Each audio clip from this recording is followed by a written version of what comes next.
گزار ہوں یہ یہاں پہ تشریف لائے. تو دیکھیے سردار طارق صاحب یہاں پہ موجود ہیں, مرزا صاحب موجود ہیں. جی میں کہنا یہ چاہتا ہوں ملک سلطان صاحب بھی موجود ہیں. جی ماشاء اللہ یہاں پہ ایک اچھی نمائندگی پنڈی کی قیادت کی موجود ہے. میں ناز بٹ صاحب کے حوالے سے بات کرنا اس لیے ضروری سمجھا کہ مشکل وقت پہ جب ہم ڈٹے ہوئے تھے تو ان کے بہت سارے اقدامات سے ہمیں حوصلہ ملتا تھا کہ یہ قائد کا کیسے ہاتھ بٹا رہے ہیں اور قائد کے کاز کے لیے کیسے جو ہے وہ ہر چیز اپنی داؤ پہ لگا رہے ہیں. میں پیش کرنے آیا ہوں اور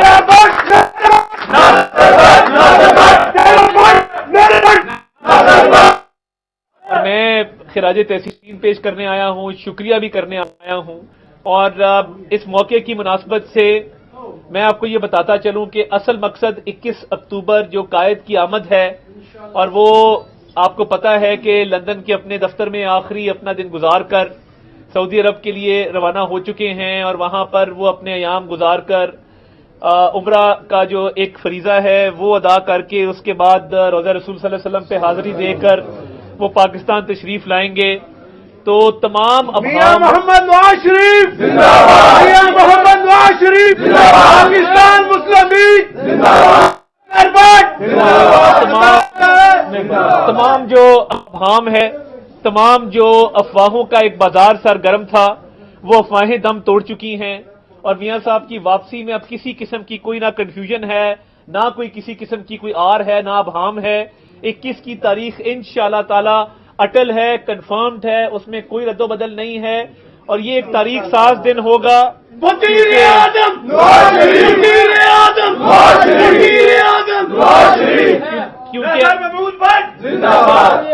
یہ ایک تاریخ ساز دن اس لیے ہوگا کہ 2018 میں میاں نواز شریف صاحب جو ترقی کا سفر جہاں چھوڑ کے گئے تھے, جب پیٹرول 100 روپے کا تھا, جب بجلی جو تھی وہ 12 سے 15 روپے فی یونٹ تھی, جب ڈالر جو تھا وہ 115 روپے کے اوپر تھا, اور مہنگائی نام کی چیز نہیں تھی اس ملک کے اندر, تو وہ میاں نواز شریف کی قیادت میں وہ سنہری دور تھا کہ جب لوڈ شیڈنگ کا خاتمہ کیا گیا.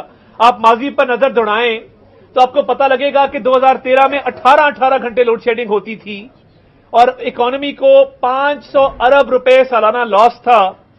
4 سال کے اندر لوڈ شیڈنگ کا خاتمہ ہوا, 12 موٹر ویز بنی, بجلی کے کارخانے, اسکول, کالج, ہسپتال, یونیورسٹیاں. سی پیک کے تحت 64 ارب ڈالر کی انویسٹمنٹ پاکستان کے اندر آئی. پاکستان کے بین الاقوامی سطح پر تعلقات بحال ہوئے. تو یہ 2018 سے 22 اس سفر کو بریک کس نے لگائی؟ اب مہنگائی کا ذمہ دار وہ ہے جو اڈیالہ جیل میں بند ہے, اور 16 مہینے کی حکومت جو ہمارے لیے ایک رسپانسبلٹی تھی وہ کیوں قبول کی گئی؟ وہ اس لیے قبول کی گئی کہ اگر ریاست کا بوجھ نہ اٹھاتے اور اس وقت یہ حکومت نہ لیتے تو آج اگر یہ ملک ڈیفالٹ کر گیا ہوتا تو پاکستان میں ایئر لائنز آنا بند ہو جاتی, بینکوں کے باہر پیسے وڈرا کروانے والوں کی لائنیں لگی ہوتی, ایل سی ایم نہیں کھل رہی ہوتی, ایکسپورٹس بند ہو جاتی, انڈسٹری بند ہو جاتی, ڈالر 500 ٹاپ جاتا, پیٹرول 400 ٹاپ جاتا, فیکٹری کے باہر بے روزگار ملازمین کی اور مزدوروں کی لائنیں لگی ہوتی. یہ وہ پاکستان تھا جو یہ کہتا تھا میں اس کو سری لنکا بنانا چاہتا ہوں. اور وہ دیکھیے کہ خدا کا کرنا ہے, ہم نے اس کو ڈیفالٹ سے بچایا, تو آج ڈالر کا ریٹ اسی وجہ سے سٹیبل ہے.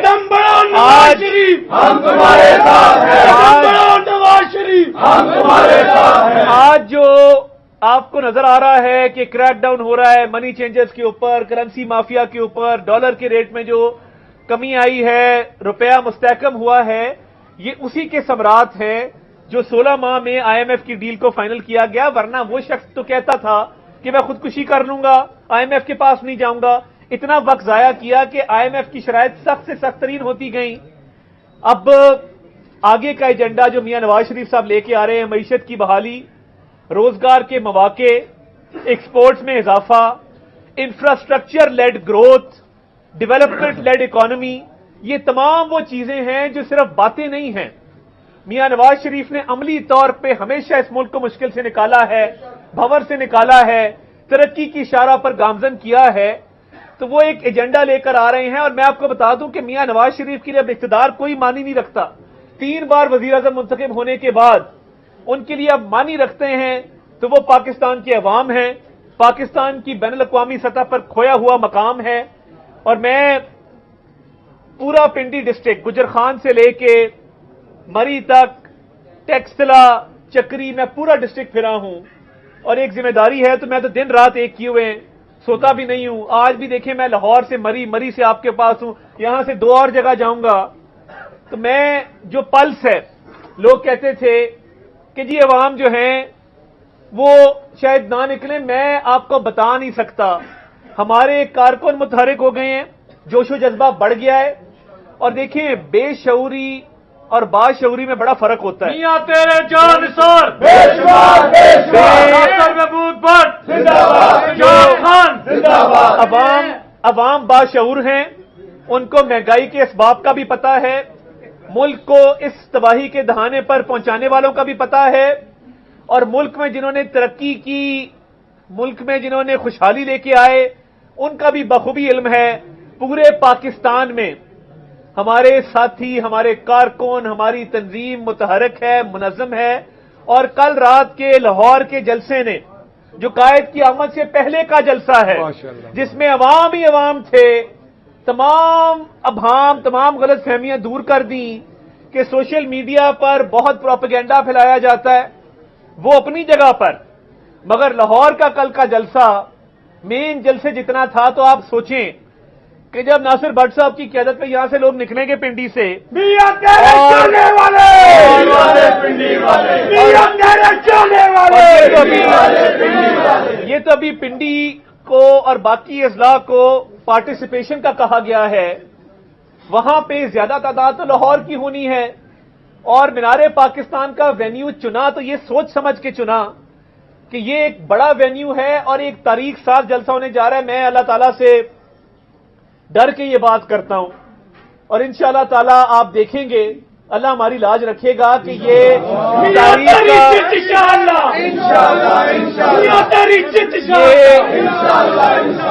تاریخ کا ایک بہت بڑا جلسہ ہوگا۔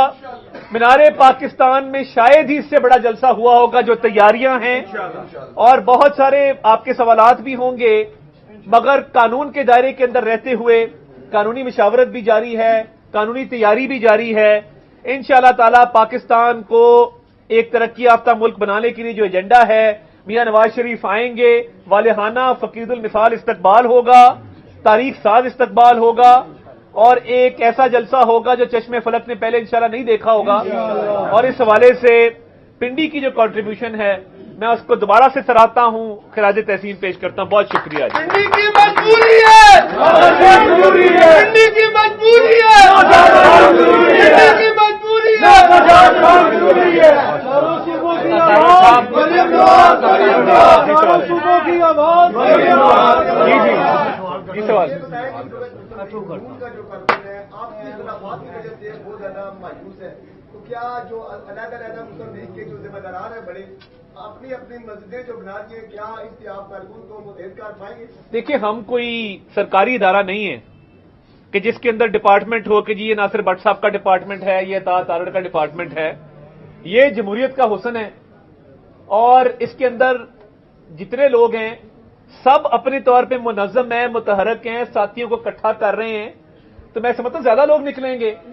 تو یہ جمہوریت کے اندر دھڑے بندی بھی ہوتی ہے، جمہوریت کے اندر لوگوں کے آپس کی اختلاف رائے بھی ہوتا ہے، مگر میں سمجھتا ہوں کہ انشاءاللہ تعالی ہمیں اسی کام کے لیے بھیجا گیا ہے کہ کوئی ساتھی اگنور نہ ہو، کوئی ساتھی جو ہے وہ اس ساری جو جلسے کی تیاری ہے اس میں پیچھے نہ رہے۔ تو ہر کسی کو ان کے ٹارگٹ کا بھی پتا ہے، تیاری کا بھی پتا ہے، ہم اس کو مانیٹر بھی کر رہے ہیں۔ تو انشاءاللہ تعالی میں نہیں سمجھتا کوئی اختلافات جو ہیں وہ آڑے آئیں گے، یا کوئی ایسے اختلافات موجود ہیں۔ استقبال قائد کے حوالے سے سب متفق ہیں اور سب ایک پیج پہ، اور انشاءاللہ اس پہ آپ کو بھرپور رزلٹ نظر آئے گا۔ جی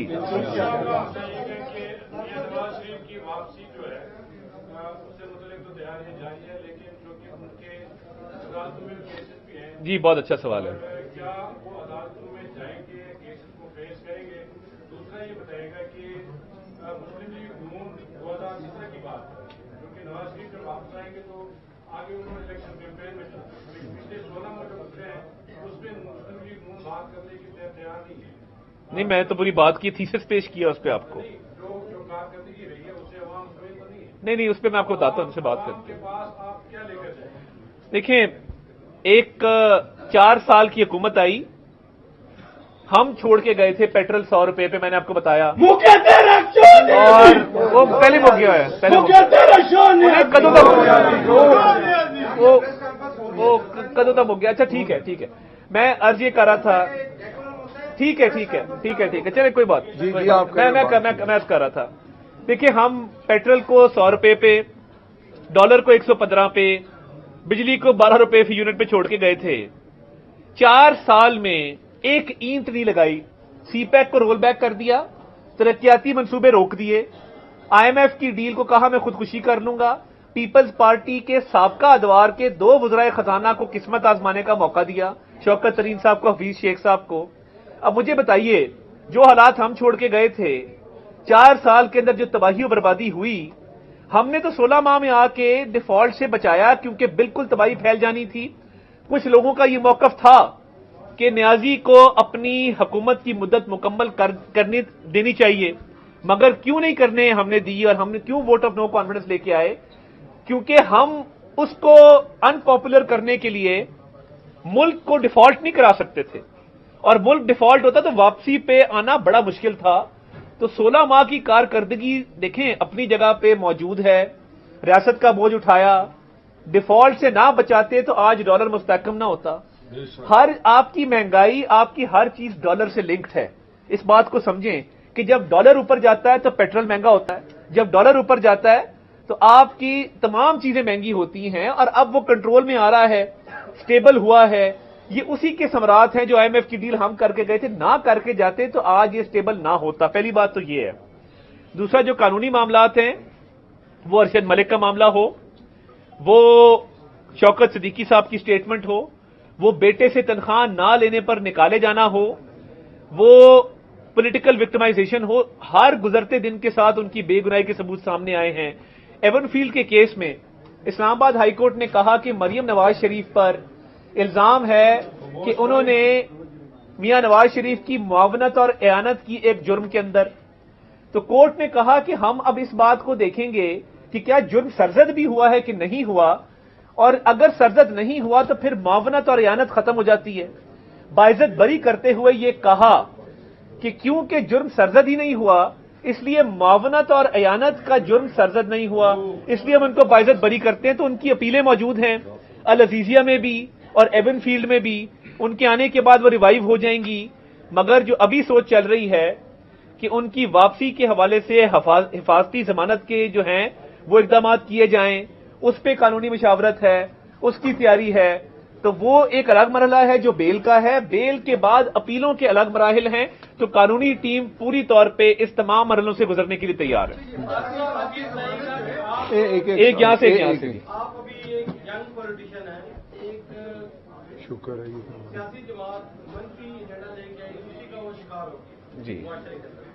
پارٹی مینیفیسٹو میں آپ کیا ریفارمز لے کے آئیں گے جس کی یوتھ ہے, آپ کی خواتین ہیں؟ بہت شکریہ, بڑا اہم سوال ہے. اور سب سے اہم جو چیز آپ میاں صاحب نے بھی متعدد مرتبہ یہ کہا ہے کہ وہ اکنامک ریفارمز لے کے آئیں گے.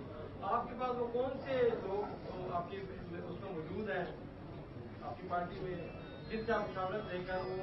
دیکھیں پہلی بات تو یہ ہے کہ یوتھ کے لیے ہم نے صرف نعرہ نہیں لگایا, ہم نے لیپ ٹاپس کا پروگرام شروع کیا. اس میں نہیں دیکھا گیا کہ کوئی انڈسٹریلسٹ کا بچہ ہے یا کون مزدور کا بچہ ہے. میرٹ کے اوپر جو نام تھا ایک لیپ ٹاپ بھی میرٹ سے ہٹ کے نہیں دیا گیا. کھیلوں کے میدان بنائے گئے, بہت سارا کام یوتھ پہ. میں اسی طرف آ رہا ہوں. اب 70% ہماری پاپولیشن یوتھ کی ہے. سکلز ٹریننگ انٹرنشپ کا پروگرام شہباز شریف صاحب لائے. اب دیکھیں جن لوگوں نے لنگر بانٹا یا پناہ گاہیں بنائیں, اس سے بڑی بے وقوفی کوئی نہیں تھی. اب اندازہ کریں کہ لنگر بانٹنا وزیر اعظم کا کام ہے یا این جی اوز کا کام ہے. ہمارے دیے ہوئے لیپ ٹاپ سے آپ کی کووڈ کے دوران اکانومی کھڑی رہی. جو لاکھوں لیپ ٹاپ دیے گئے تھے, اگر وہ نہ دیے گئے ہوتے تو کووڈ کے دوران ورک فرام ہوم نہ ہوتا, طالب علم تعلیم نہ حاصل کر سکتے. ایک تو یہ لیپ ٹاپ پروگرام کنٹینیو ہوگا. کھیلوں کے میدان بنے, تو پنڈی میں بہت سارے میدان بنے. سپورٹس پروموشن کے لیے ہم نے کام کیا, سکلز ٹریننگ کے لیے جو ووکیشنل سکلز ہیں سکلز ٹریننگ کے لیے کام کیا، اس کو جاری رکھیں گے۔ ویمن امپاورمنٹ کے حوالے سے پہلی دفعہ تاریخ میں وائلنس اگینسٹ ویمن سینٹر بنا، جو کہ پہلے کبھی نہیں بنا تھا۔ ویمن امپاورمنٹ کے حوالے سے وومن اومبڈ پرسن کی ایک پوسٹ کریٹ کی گئی، جو پہلے کبھی نہیں کریٹ کی گئی تھی۔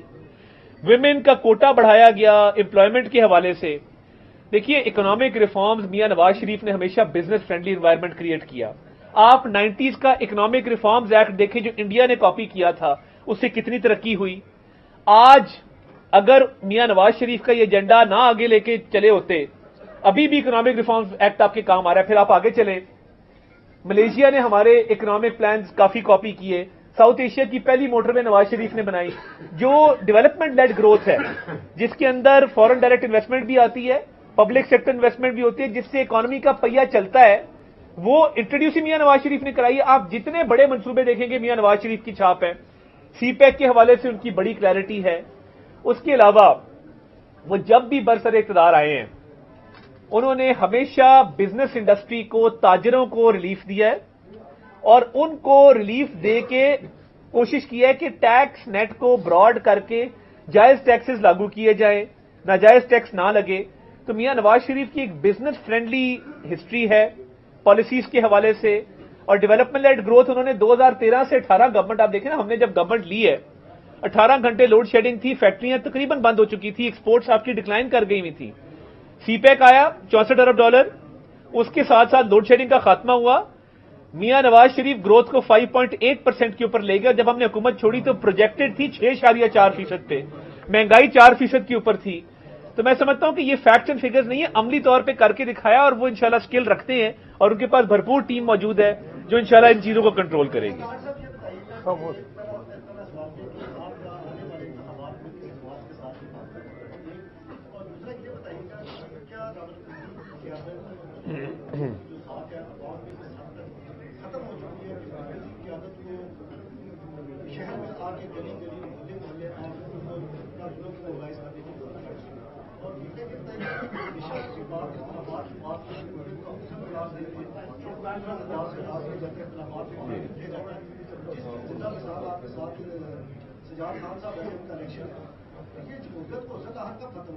دیکھیے، پہلی بات تو یہ ہے کہ میں نہیں سمجھتا کہ کوئی مرکزی قیادت کو آگے گلی گلی محلے محلے جانا پڑ رہا ہے۔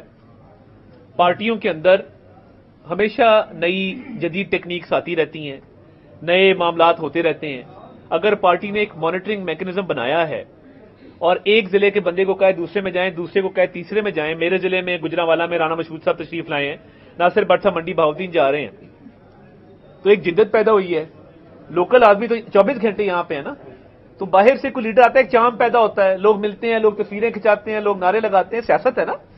تو میں سمجھتا ہوں اچھی پالیسی ہے کہ مختلف لیڈرز کی مختلف ضلعوں میں جو ہے وہ ان کو ذمہ داری دی گئی ہے، جس سے جوش و جذبہ بڑھ رہا ہے۔ اور جو کارکردگی کی بات ہے، جنہوں نے گھر میں بیٹھ کے بیوپار کیے، میں ان چیزوں پہ نہیں جاتا کہ عدت میں نکاح کیا، بچی والا کیس، میں اس پہ جانا نہیں چاہتا، حالانکہ وہ بھی بڑے رائپ کیس ہیں۔ جمائمہ صاحبہ آج اسرائیل کے حق میں ٹویٹیں کر رہی ہیں وہاں پہ بیٹھ کے، تو مجھے بتائیں کہ زیک گولڈ سمتھ جو آج برطانیہ میں بیٹھ کے کیمپین چلا رہا ہے فلسطین کے خلاف اسرائیل کے حق میں، یہ کون سی لابی ہے جو عمران خان صاحب کو یہاں پہ سپورٹ کر رہی تھی؟ اور یہ کون سی لابی تھی؟ صادق خان ایک پاکستانی نژاد برطانوی شہری ہے، اس کی کیمپین چلانے کی بجائے زیک گولڈ سمتھ کی کیمپین کس نے چلائی تھی؟ آج آئی سٹینڈ ود اسرائیل کا ہیش ٹیگ کون لگا رہا ہے؟ اور یہاں پہ یوٹیوبر اور ویلاگر بیٹھ کے، آپ تو چلے رپورٹر حضرات ہیں، آپ کا ایک کریئر ہے، آپ ایک پروسیس کے تھرو آئے ہیں، آج کل جس کا دل کرتا ہے وہ کیمرہ آن کرتا ہے، جی ایک دن کے لیے خان صاحب کو رہا کر دے، فلسطین کا مقدمہ لڑے گا مسلم امہ کا لیڈر۔ بھئی کون سی مسلم امہ کا لیڈر اور کہاں کا لیڈر؟ وہ مسلم امہ کدھر تھی؟ اب جمائمہ صاحبہ کے پاس کیوں پرورش پا رہی ہیں سیتا وائٹ صاحبہ کی صاحبزادی؟ انہوں نے کیوں رکھا ہوا ہے؟ ان کی رشتہ داری تھی سیتا وائٹ کے ساتھ، وہ امریکہ میں رہتی تھی، یہ برطانیہ میں رہتی ہیں۔ اپنے گھر کے اندر خانہ کعبہ کے ماڈل والی گھڑی کو بیچ دینا، کروڑوں اربوں روپے کے منافع کما لینا۔ توشہ خانہ اگر مجھے کوئی تحفہ ملے، میں گھر ایک چیز کے لیے لے کے جاؤں گا کہ میں گھر میں رکھوں، بٹ صاحب آئیں یا سجاد خان صاحب، میں ان کو دکھاؤں کہ جی یہ مجھے امریکہ کے صدر نے دیا تھا، یہ مجھے برطانیہ کے وزیر اعظم نے دیا تھا۔ کاروبار کے طور پہ سرکار کے پیسے کو کھا جانا، حرام مال کو کھا جانا، اس سے بڑی لعنت کوئی نہیں ہے. اور دیکھیے 4 سال میں مجھے ایک میگا پروجیکٹ بتا دیں, ایک اچھا کام بتا دیں تقریر کے علاوہ. تقریر بہت اچھی کرتے ہیں, نعرے بہت اچھے لگواتے ہیں, ٹک ٹاک بہت اچھی بنوا لیتے ہیں, لائکس بڑے آ جاتے ہیں. ایک عملی مجھے بتا دیں کہ جی کام کیا ہو جس کی اب عوام میں پذیرائی ہو. صحت کارڈ وہ بھی چوری کا. سائرہ تارڑ صاحبہ منسٹر تھیں, میاں نواز شریف وزیر اعظم سے صحت کارڈ لانچ کیا گیا. اب مجھے بتا دیں کوئی ایسا کام جو نیا لے کے آئے ہوں. باتیں بہت کی ہیں. اور جہاں تک اختلافات کا تعلق ہے, دیکھیے ہر کسی کا حق ہے کہ وہ پارٹی ٹکٹ کے لیے اپنی دوڑ لگائے. کیا کرے, روک دیں, منع کر دیں, کسی ایک شخص کے نام کر دیں, یہ نہیں ہو سکتا. ہر کسی نے میرٹ پہ اپنی دوڑ لگانی ہے. دیکھیں کئی دفعہ ہوا ہے, کئی لوگوں کی ٹکٹیں ملتی ہیں, کئیوں کو نہیں ملتی ہیں. آخری حد تک اس کے لیے ٹرائی کرنا, قیادت کے ساتھ محبت کا اظہار کرنا, اپنی سیاسی جدوجہد کرنا ہر ساتھی کا, ہر کارکن کا رائٹ ہے. میں نے جس طرح کہا ہم سرکاری ڈپارٹمنٹ نہیں ہیں کہ آپ کہیں گے ادھر ایک ہی ڈپٹی سیکرٹری بیٹھے گا, اس کی کرسی ہے, ادھر ایڈیشنل سیکرٹری صاحب بیٹھیں گے, دروازہ ناک کر کے جائیے. عوامی لوگ ہیں, کھلا ہاتھ ہے, کھلا دروازہ, جس کا دل کرے وہ آئے. جماعتیں خاندانوں کی طرح ہوتی ہیں, لوگ آتے ہیں, لوگوں کو ویلکم کیا جاتا ہے. تو اختلاف تو ایک گھر کے اندر 2 بھائیوں کے اندر ہو جاتا ہے. آپ پرویز علی صاحب کو نہیں دیکھا, جماعت بھی ٹوٹ گئی, گھر بھی ٹوٹ گیا, سارا کچھ ختم ہو گیا. تو یہ چھوٹے موٹے اختلافات میں سمجھتا ہوں کہ یہ نہ تو میاں نواز شریف کے استقبال میں کوئی رکاوٹ حائل ہوگی. اور دیکھیے پارٹی ٹکٹ جب ایوارڈ ہو جائے نا, پھر سب کا کام ہے اس ٹکٹ کی سپورٹ کرنا. تو میں اس لیے یہ سمجھتا ہوں کسی سیاسی کارکن کو ڈسکریج کرنا یا اس کو روک دینا سیاسی کام سے, یہ سیاست نہیں ہے. یہ پھر کار سرکار اور امور سرکار میں آ جاتا ہے. تو یہ جمہوریت کا حسن بالکل ہے. میں کئی مثالیں دے سکتا ہوں جہاں پہ کئی فیصلے مجھے قبول نہیں تھے پارٹی کے, مگر جب فیصلے ہوئے میں اگلے دن کیمپین میں کھڑا تھا اور کیمپین چلا رہا تھا. تو یہ ہماری سرکاری جماعت نہیں ہے, یہ سیاسی جماعت ہے. سرکاری جماعت آپ نے ابھی ذکر وہ کیا کہ آپ کا اتحاد کس سے ہوگا. دیکھیے تحریک انصاف معرض وجود میں آئی تھی غیر فطری عمل کے نتیجے میں. غیر فطری عمل کیا تھا کہ لوگوں کو ہانک ہانک کے بنی گالا لے جایا گیا تھا, ہماری جماعت کے حصے کیے گئے تھے, ہمارے لیڈر کو جیل بھیجا گیا تھا, جنوبی پنجاب محاذ بنایا گیا تھا, راتوں رات لوگوں کے کان مروڑ کے, بازو مروڑ کے ان کو کہا گیا تھا تحریک انصاف جوائن کرو. بدترین تشدد کے انتقامانہ کارروائیوں کے باوجود 2018 میں پنجاب میں سنگل لارجسٹ پارٹی مسلم لیگ نون تھی 130 سیٹوں کے ساتھ. تحریک انصاف کو دھاندلی کے باوجود 120 سیٹیں ملیں. آزاد امیدواروں کو کہا گیا پٹکے پہنو. اب دیکھیے میں یہ بھی ذکر کرنا چاہتا ہوں, ہر بات اسٹیبلشمنٹ پہ ڈال دیتے ہیں. علیم خان اور جہانگیر ترین 2 سیاسی ذہن تھے جو تحریک انصاف میں شامل تھے. گراس روٹ لیول کے سیاسی ورکر سے ان کا رابطہ تھا, انہوں نے جوائن کروایا لوگوں کو پی ٹی آئی کے اندر. اب عمران خان کو کس نے کہا تھا کہ علیم خان پہ پرچہ دے دو نیب کا, اس کو اندر کروا دو اور اس کی بیوی کو 1.5 گھنٹہ ویٹنگ روم میں بٹھا جب وہ ملنے آئے. عمران خان کو کس نے کہا تھا کہ آپ جہانگیر خان ترین کی بچیوں پہ پرچے دے دیں, اس کو جیل میں بھیج دیں, اس کے اوپر انکوائریاں لگا دیں. اب جب یہ سارے عمل کیے اور 2 سیاسی لوگوں کو یہاں سے نکال دیا جو مین سیاست کا محور تھے, سیاسی ذہن کے مالک تھے, جماعت ٹوٹنا شروع ہو گئی. ساتھ کس کو لگایا؟ جو 2 لوگ آج بھاگے ہوئے ہیں, ایک شہباز گل اور ایک شہزاد اکبر, وہ تباہ و برباد کر کے آج باہر بھاگ گئے ہیں. تو یہ جماعت جب حصے ہوئے ہیں, جس تیزی سے یہ عمارت کھڑی ہوئی تھی کھوکھلی, اسی تیزی سے یہ ٹوٹی ہے. اب جن لوگوں کو اختلافات تھے, اب پرچے تو عمران خان نے کرائے تھے. تو یہ جو آئی پی پی بھی مارز وجود میں آئی ہے, میں سمجھتا ہوں کہ اب کیا آپشن تھی علیم خان کے پاس اور جہانگیر ترین کے پاس. یہ وہ لوگ ہیں جنہوں نے کروڑوں نہیں اربوں روپیہ خرچ کیا عمران خان کی ذات کے اوپر. آپ کو پتہ ہے عمران خان صاحب بٹوا نہیں رکھتے ہیں, گاڑی کسی اور کی ہے, کچن کسی اور کا ہے, خرچہ کوئی اور چلا رہا ہے, گھر کوئی اور بنا کے دے رہا ہے. اور میں یہی رک جاؤں گا, اس سے آگے میں جانا نہیں چاہتا. مگر اب جن لوگوں نے اربوں روپے لگائے ان پہ پرچے کرا دو, ان کو جیلوں میں ڈال دو. بزدار, آج عثمان بزدار کا نام لینے والا کوئی ہے پاکستان کے اندر؟ کسی کو یاد بھی ہے کہ پنجاب کے سب سے بڑے صوبے کے اوپر کیا ظلم ڈھایا گیا؟ بزدار صاحب اخلاقی طور پہ بہت اچھے آدمی ہیں, ہماری جماعت میں رہے. ان کے والد سردار فتح محمد بزدار ہماری جماعت میں رہے ہیں, بڑے اچھے آدمی, وفادار لوگ ہیں. کیا اہلیت تھی کہ پنجاب کا وزیرہ لگایا جاتا؟ گھر میں بیٹھ کے فال نکالا, این سے عثمان, این سے عمران, این سے فلاں.